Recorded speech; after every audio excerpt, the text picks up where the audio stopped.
So, how do we create sustainable workloads? So, understandably, if we have almost a third of our students have that specific learning disability, 19% are speech and language impaired, likely the one that is servicing those speech and language impairment students is going to be your SLP.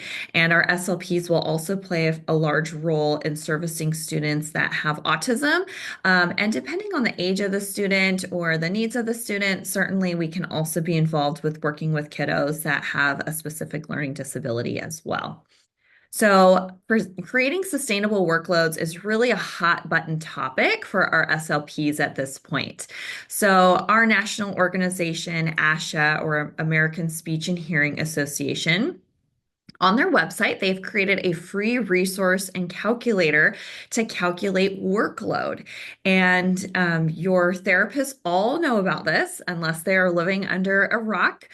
So if you don't know how to use it, your therapist definitely will, and they will use it to advocate for change. So make sure that you are familiarizing yourself with what this workload approach also is looking like. So workload has really been that hot buzz topic, and it's really shifted from caseload. So, caseload is really an outdated way. When we're thinking of caseload, really what comes to mind is hard numbers. So, for example, in California, the caseload cap is 55 students. The caseload cap was 55 students 20 years ago when I started. And when I started working in the schools, it wasn't quite 20 years ago, it's approximately 16 years ago.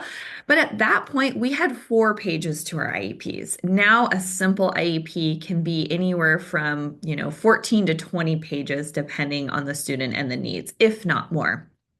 So that's a lot of extra paperwork that we have slowly added. However, our caseload numbers, according to the states, rarely will change. It's something that is going to really stay stagnant. And really the number is a very arbitrary number because if you have a really simple, easygoing articulation kiddo that is pretty straightforward, receives once a week services for 30 minutes, that's one on your caseload versus another kiddo who's maybe in a self-contained classroom, has some litigious parents, has like 5 goals and all of these other service providers, and you're being pulled into 5 IEP meetings every year.